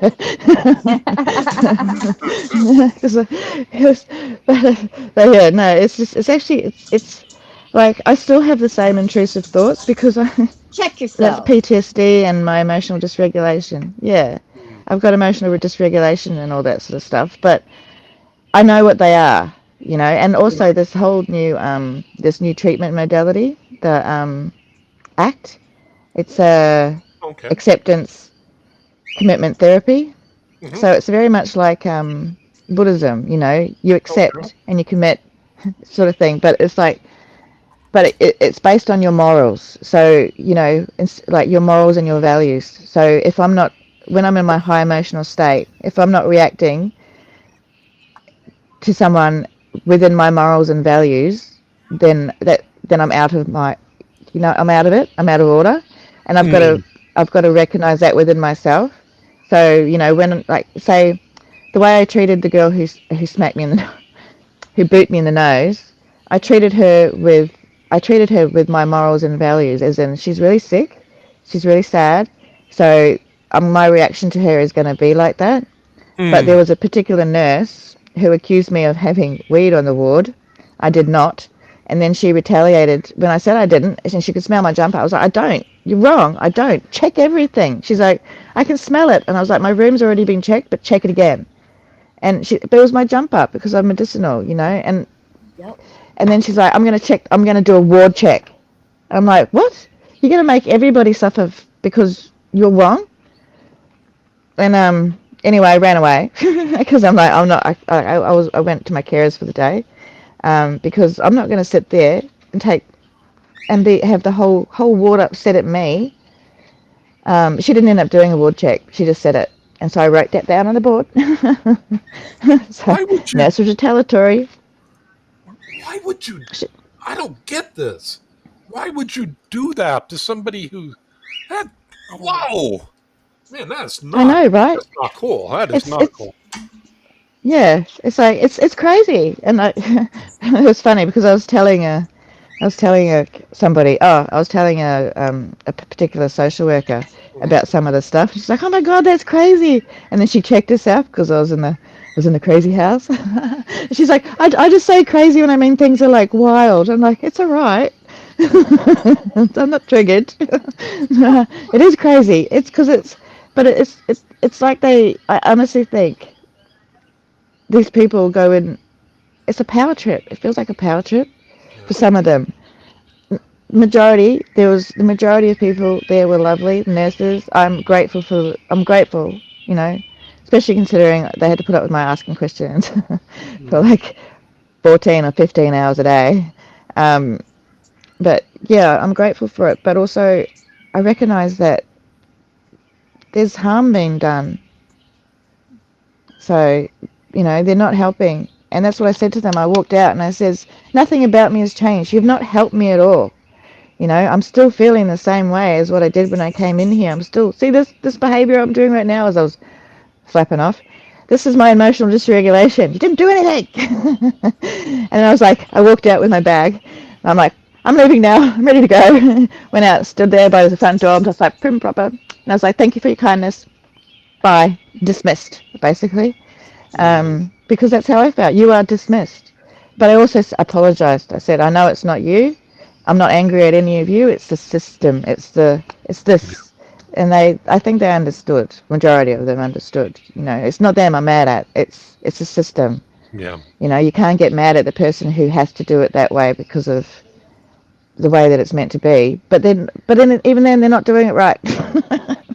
Well, I do like how you talked about how you realize it's not all of them, that most of them are doing good and you're thankful.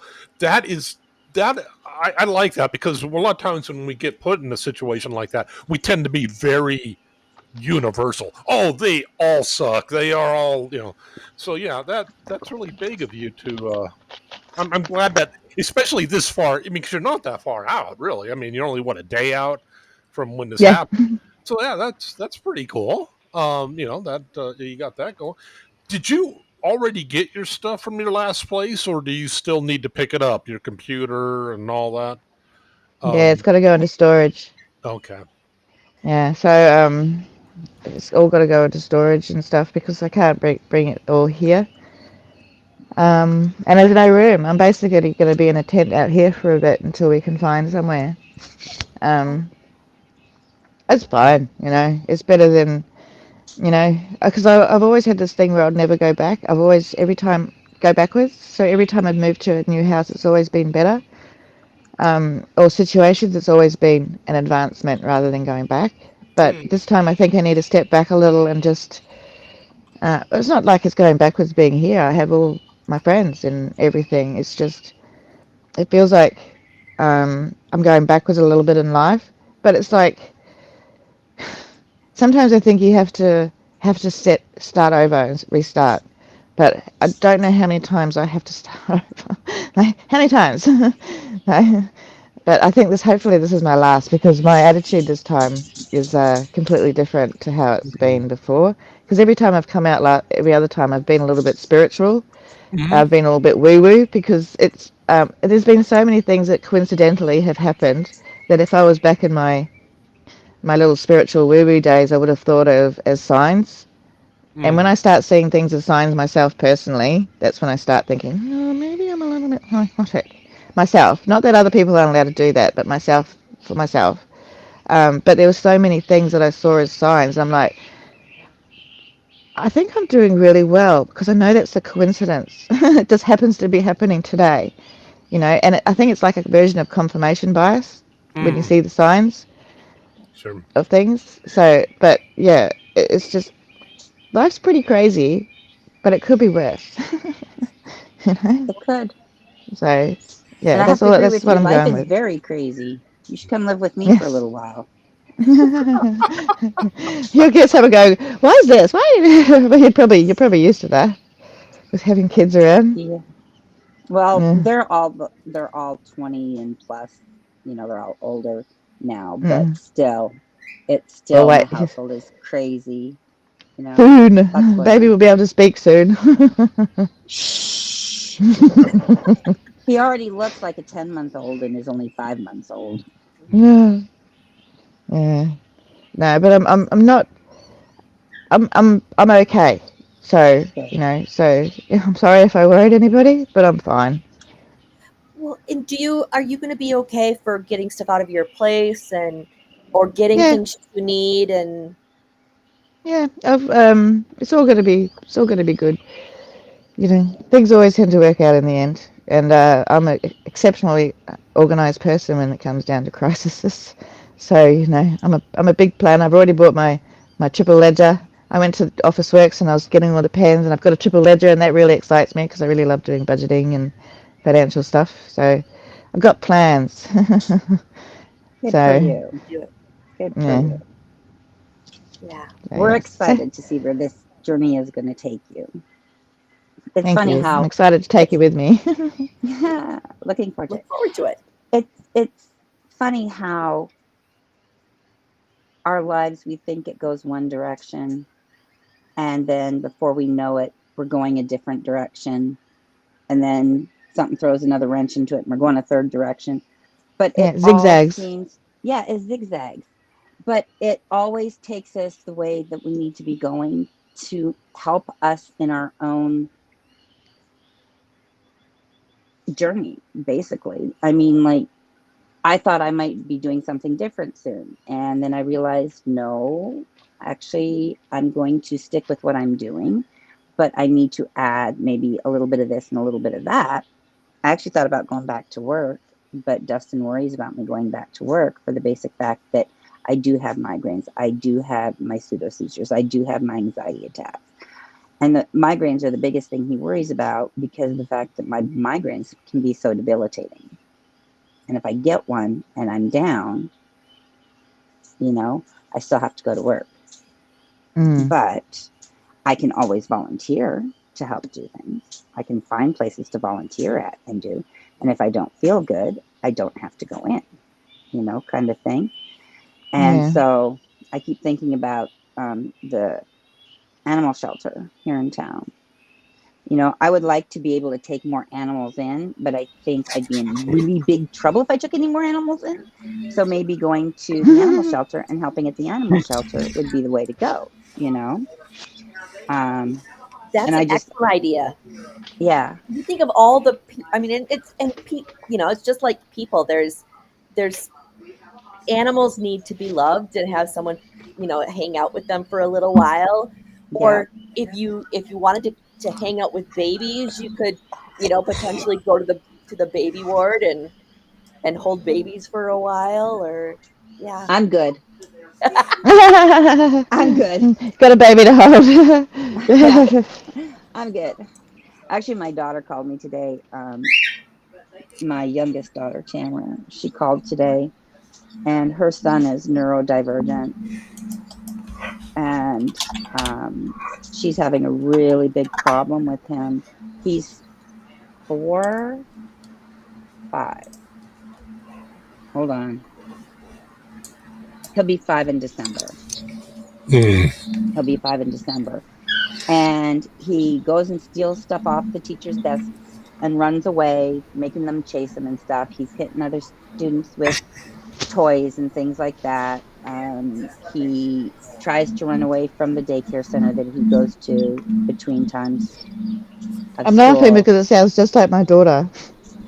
Yeah, he's got some serious problems. Now the biggest problem comes in from the fact that my daughter is not living with the dad, and she has primary custody. He has visitation, but he gets them from like Friday through Sunday.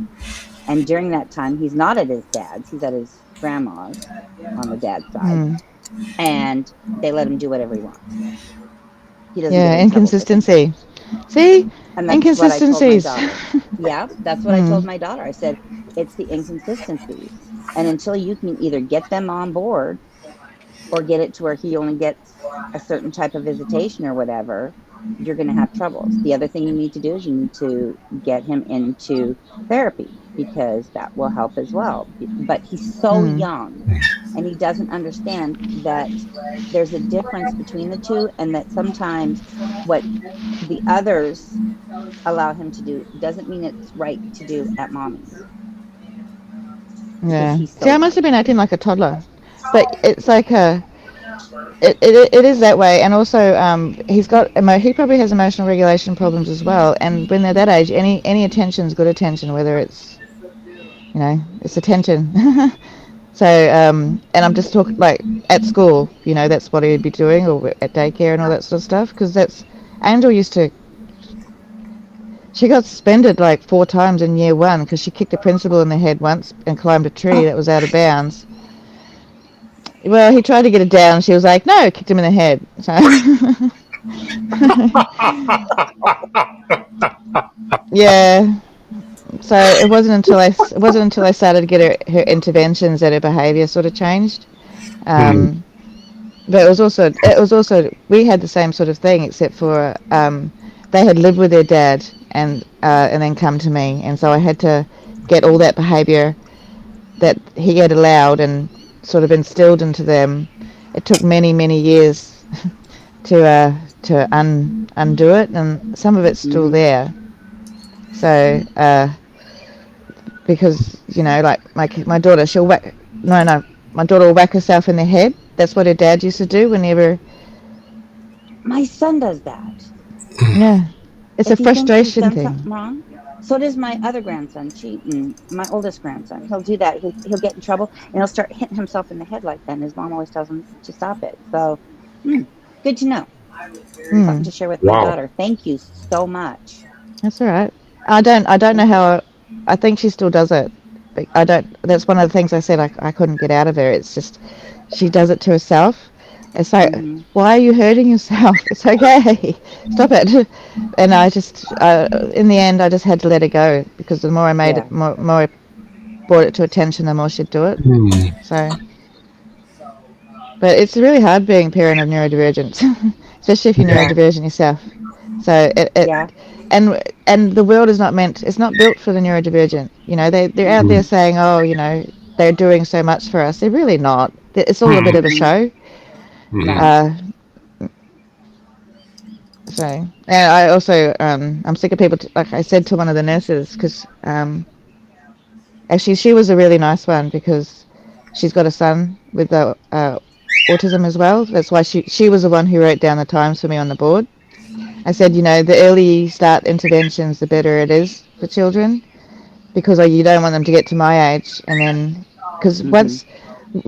once you get to a certain age, say like 5 and 4, like up to a certain age, your brain's still malleable. You can get kids out of habits. Yeah. Um, and behaviors, like especially with early intervention, like with neurodivergent behaviors. It's not about it's not about teaching them not to be autistic. It's teaching them to be a part of the world and acceptable. And it sucks that we have to do that, but we kind of do. You know, you have to teach them what's okay in the world. You know, and Yeah. like I tried as best as possible for Angel to, you know, at home she could be herself, but at everywhere else there were certain behaviours that were expected. You know, like you can't go around screaming at people Yeah. because they're too loud. You know, she couldn't go and yell at us mum because the baby was being too loud. You know, because that's not acceptable behaviour. You know, but she can come up and tell me how much she wants to, you know, get rid of the baby. That's fine, and it's just thoughts. You can allowed to think things as long as you know how to do it, but don't ever say it to the mum because you're going to get beaten up. So, you know, it's just a way of teaching the people how to be acceptable in a world that's not meant for us. Yeah. I know that I have to agree with you. Being neurodivergent, I have bipolar disorder and personality disorder and a bunch of other things. And trying to raise my children, Jonathan is ADHD with, I'm pretty sure, bipolar in there. Tamara is very much bipolar, like I am. And trying to raise them and be that way and learn about myself has been very hard. My daughter Ashley, I wrote it down. Give me a second. Because I had to write this down for the basic fact that it really hit me hard. She told me that it was tough growing up with me and it was hard to deal with me. And it gave me feelings of regrets, feelings of sorrow. You know, even discussing her siblings, especially the two youngest ones, was hard because I see what she sees in them, and it makes me feel sometimes like I have failed in my path of being a mother, even though I tell my children there is no book, there is no guide to being a parent. You do the best you can with what you have. And when the older ones were growing up, I didn't have the best grasp on myself, on my own mental health, on the things that make me me. And so, do I regret the fact that I wasn't a better mom? Sure. Mm. Is there anything I can do to change it? Nope. So I accept it for what it is. Yeah, but I did the I best also had this. with. Go ahead, Cosmic. That's just about what I was about to say because I've had that exact same issue, and I think talked to my therapist and everybody. You did the best you could at the time with everything that you had, you Yep. know, Mm-hmm. and we could all go back, like to take cooking for example, you know, like when you look at say being a master chef to when you start off as an apprentice, you know, when we first have our children, we're apprentices at parenting. It's only as we get older and older and older that we gain the skills and the tools and stuff that we that we learn to be a master parent or ends up being a master grandparent generally. I was going to say, I think being a grandparent, like you're a parent to become the grandparent so that you can show the parents what they're supposed to do because you've already learned all of it. You know, it's like, okay, you know, if you want to, Yeah, you know, but yeah, but I try to stay out of my children's lives too. You know, they have to lead their lives the best way they can. You that's know, if I exactly don't, where I've come to now as well. yeah, I've come to the yep, point where it's up to them now. I've done yep, everything I can, and now it's up to them. And like one of the biggest things I have about not having a house is I don't have anywhere now for my kids to come back to if they need it. But I didn't have that safety net, and I always kind of wished I could have done it. I wish I could do it for them, but I can't. And Mm. also, I've already coddled them enough. You know, they're being coddled. I've got to yep, cut those apron strings, and they've got to go out into the world and learn the hard way, like I did. And maybe yep, then they'll look back and say she really did do the best she could, you know, yep, instead of being you didn't do enough. Mm. yep. um, So, and that's only been the last few days that I've thought that too. You know, I've been like, yeah, I am a mum. I'm always going to be a mum, but I'm no longer in that mother parenting role. Now I'm in that mother role, not parenting. I'm no longer parenting, if that makes sense. Like I'll always be a parent. I'll always be parenting in some way, but I'm not parent. Actively. Mm. You're not actively a parent, parenting. you know? Yeah. It's like with my children. It's like if they come to me and say, "Hey, Mom, I'm having an issue. What can I do? How can I do this?" That was Tamara today. What do I do about your grandson? You know, I gave her my suggestions. I said, these are the only things I can come up with. I said, talk to your Aunt Shirley. She has dealt with a neurodivergent child, or 2 neurodivergent children. Call your Aunt Shirley. Ask for her opinion. She might have something to say that I can't tell you to do. Yeah. I said, you never know. It kind of helps to have family members that have children that go through stuff like this. But call your Aunt Shirley. I'm sure she'll be happy to help you and talk to you about it. I cannot do any more than that. I can't do any more than give them suggestions. I can't tell them what to do. They're grown ups. They need to make their own decisions. They need to make their own mistakes. You know, we made our mistakes growing up. They're going to make theirs. And you know what? Sometimes I wish I didn't have a house for them all to come back to land in, because it gets expensive and it gets hard, because then you're not only carrying your own emotions, but then you tend to, without meaning to, carry theirs. And that's when you have to decide, okay, wait, I'm not going to carry yours. You have to carry yours.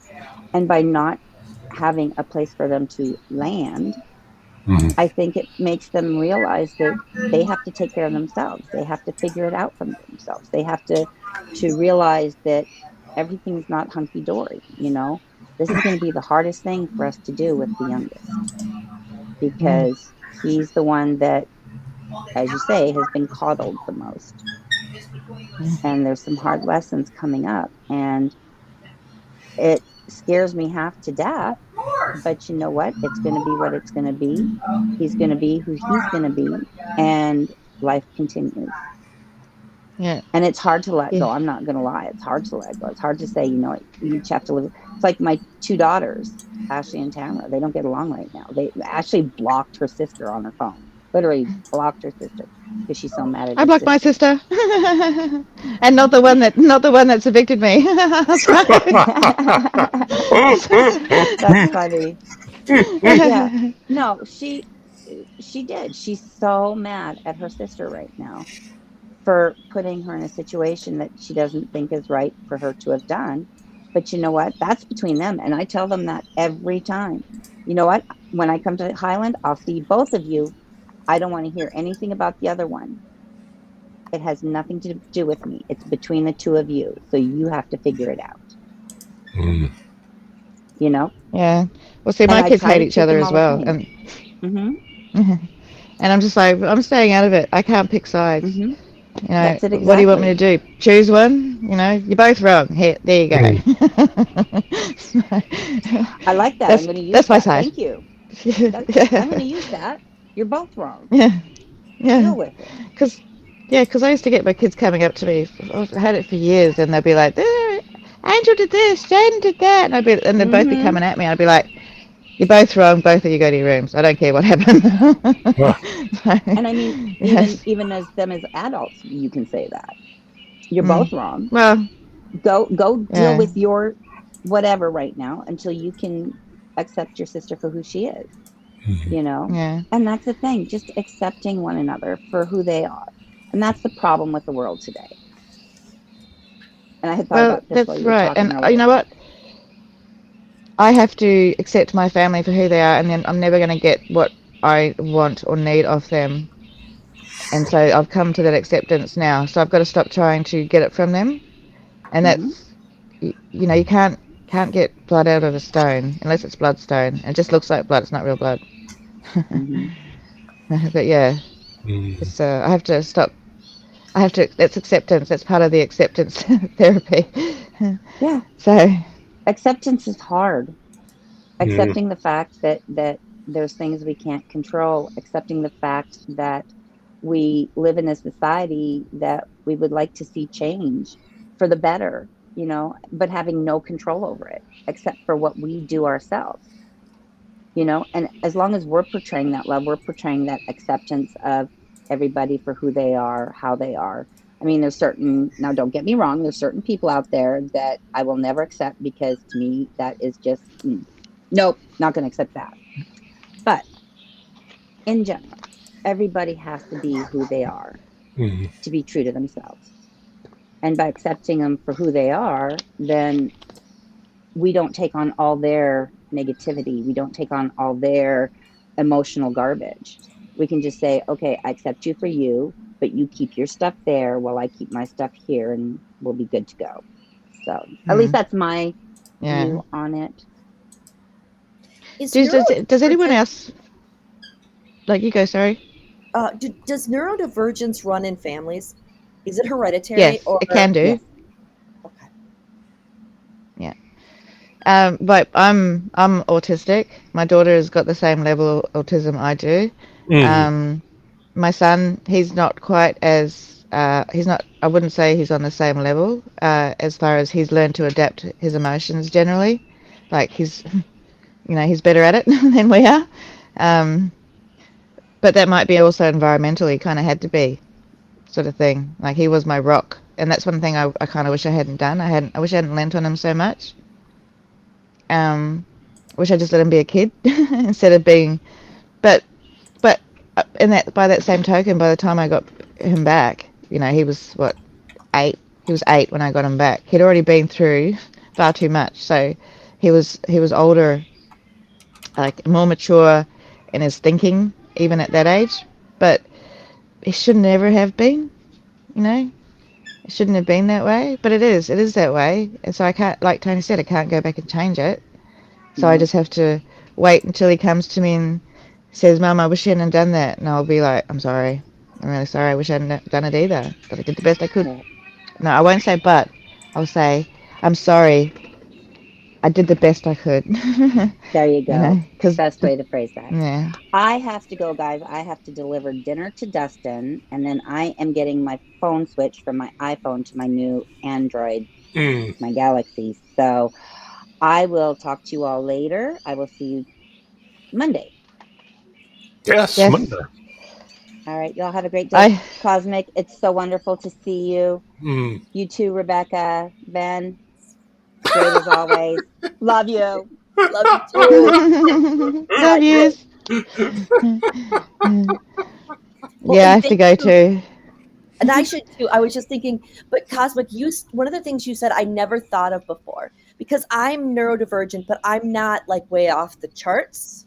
I need to dig out the report that they sent me so that I can kind of see what level it was, because I can't remember. But you said it isn't easy to parent a neurodivergent kid, and it just made me think. I've never thought of it in that.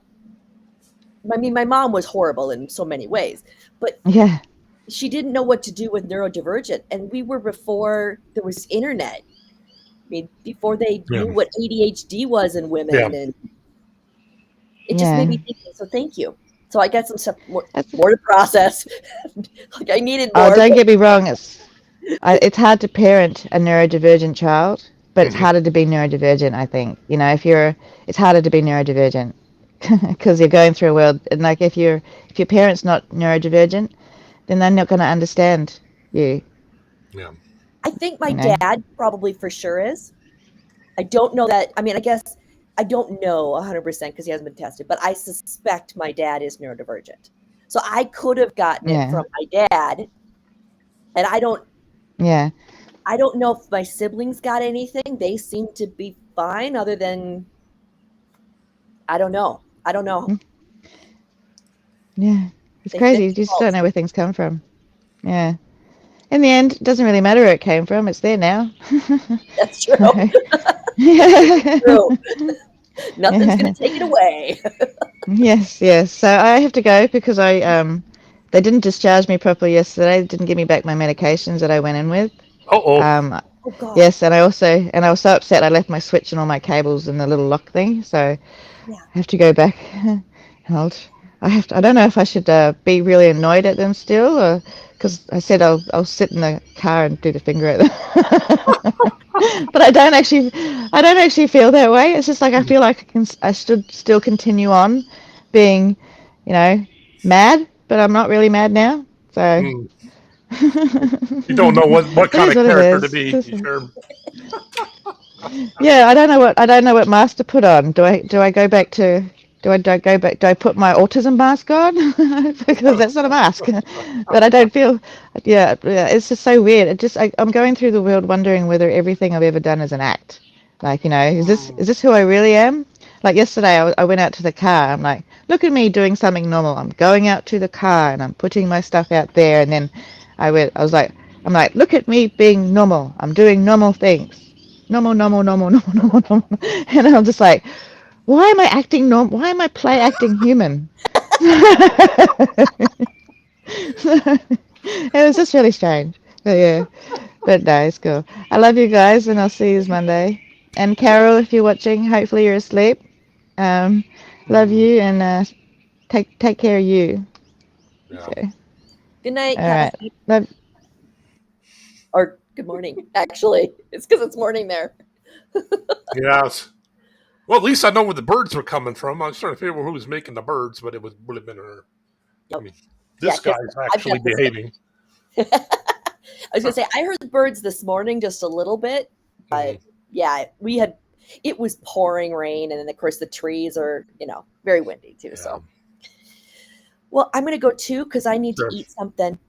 But I hope Yeah. you have a wonderful evening and a good weekend to go with that. Oh, you too. I hope. I realize you've been messing with this long COVID for a very long time, but I'm still holding out hope that you know the end's in sight. I'm still hoping for you. So. And me too. There's technically, I mean, they say that I suppose there's always hope. And so as long Yeah. as I continue to try to do the things that would help my body heal, I guess I'm just gonna kind of lean on that there is a way to change it, that there is a way to be better. If I'm gonna hope. Because I am better than I was a year ago. That's So good.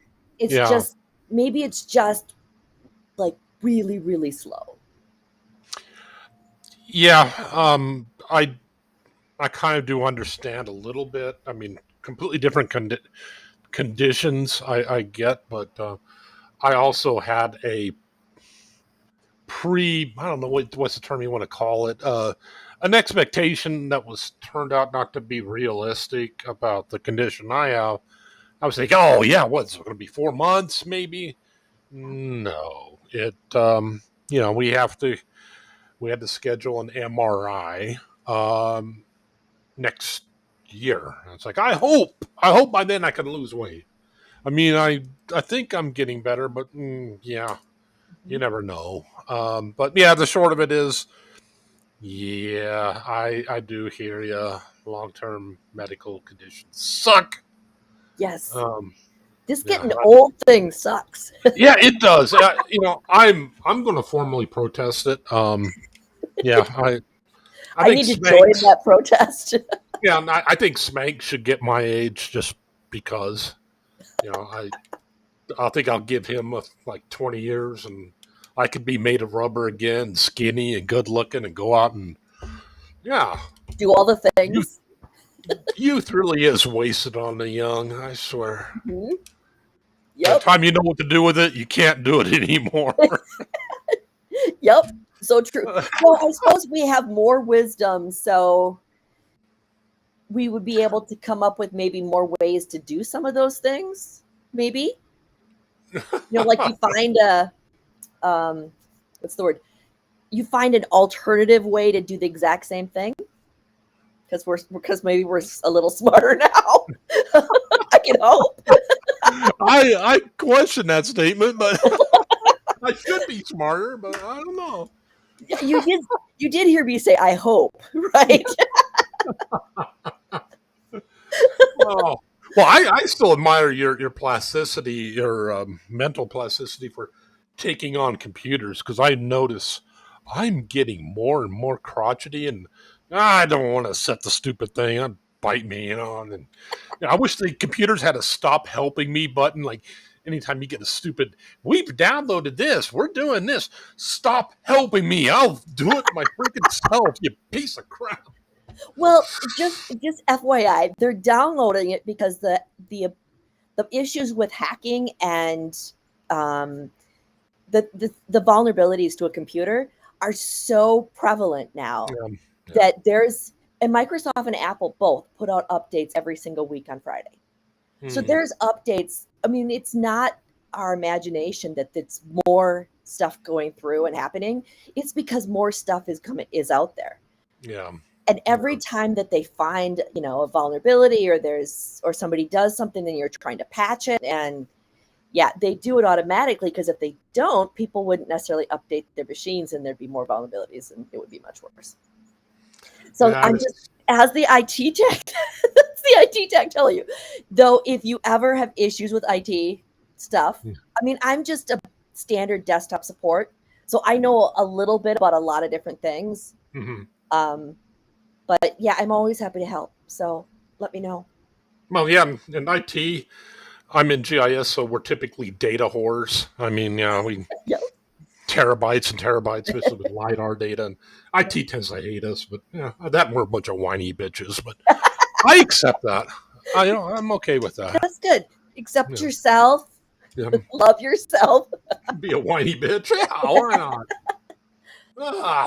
Well, I do hope you have yourself a great weekend, and I don't know if you got anything planned for next week with the 4th. It's I'm taking off Friday, and they're closed, of course, on a Thursday, so I have a 4-day weekend. And my hope is I'm going to do a little bit of chores this weekend and some meal prep stuff, because I need to do the meal prep, and that maybe it'll be a little bit more relaxing. Maybe I can do almost kind of like a little mini quilt retreat in my apartment. And I'm going to see some chosen family on the 4th a little bit. But yeah, it's nothing exciting. I do not have an exciting life anymore. Yes, I hear you. I keep thinking, oh yeah, I'm going to go out and woohoo, rock and roll with the boys. It's like I can't do that anymore. My body won't take it. So in reality, I'll sit here and I'll practice flipping boogers and working on my accuracy. So it's a valuable skill. A lot of people don't recognize it. So. Yes, you never know when you're going to need to know how to do that. Oh. I do hope you have a great weekend. Thank you so much for popping on here. You too. And everybody who's, I guess I haven't been paying attention to chat. Everybody who's in chat, I hope you as well have a good weekend. And I send love and support and hugs to everybody who needs them, and to you too, Ben, if you need them. So have a great night, everyone. Bye. So long. Yeah, Wally, I think people are very judgmental. I think we're actually getting worse. You can start to see this a lot. Presidential debates they have never been accepting or anything like that. But you can see a marked change in behavior with people on both sides. I mean, we had a pretty fiery past in our nation. There was, open violence on, the Congress floor, or the floor of Congress, stuff like that, so fine. But yeah, you can definitely tell a marked change, at least since the 80s till now. Huge change. The most we can, I think it's just one of those things that we need to probably, I know it's true in my life. Hopefully everybody else has it under control, but it's one of the things I have to work on myself quite a bit. Try not to be so judgmental. I try to remember people are reasons. There's reasons why people behave so badly. It's not easy when you have a D-bag driving the stupid truck that we were talking about earlier, cuts you off and flips you off. But yeah, I do hear you. It feels like we're almost on the brink of a civil war. Uh-huh. And it's times like this, especially with AI, the growth of AI and things like that, that humans that know what we're doing. I mean, we're not talking tech skills and things like that, but just knowing who you are. I mean, well, yeah, skills will always be handy, but knowing who you are, knowing how to be a decent person, that will always be needed when you have AI running everything. You know what? Yeah, you still have to know how to be a person. So, at least that's one of the things I try to remember. Wow. Well, just once more, thoughts and prayers out to Carol. I hope that she's doing well. It's been a day. Hey, does anybody still need a meeting, or are we good to close this out? Just let me know. Have a 3 if you're good, or a 2 if you need to talk about something. I'm trying to think about what to say in the meantime, waiting for responses. It's so nice to see rain. I know it's a minor point, but I always love when summer starts to turning into just when we start getting some rain and things like that. But yes, and you're right. Our emotional intelligence is atrophying. Oh yes, definitely so. A lot of it is this, not all of it. You look at the way people interact with each other. The whole mask thing, I can say that the whole mask thing didn't help. We have a generation, not generation. We have a few years of children that their development has been severely stunted from, and people they can't see their parents. They can't pick up on emotional body language and things like that. And now we're finding out, well, gee, that stuff is needed. We do all use it. We may not necessarily be conscious of it, but yeah, we all use body language and everything else. And yeah, the things we have done, we have made some really unwise decisions. Hopefully, yeah. No, I think at times like this, it's going to be those who, hopefully we can get our act together. But yeah, those who have emotional intelligence, those who know who they are, these are going to be valuable skills. I mean, they used to be things that everybody knew, but yeah. So I guess as Carol would say, I do hope you all have yourselves an awesome weekend, a great day. Be kind to one another, and how does she end it? I still think it's a Vulcan thing. I still like the Vulcan thing. Let's see how to do this. Pete. Oh, it's hard to do with the left hand. Oh, come on. Peace, y'all. No, peace, y'all. Yeah, something like that.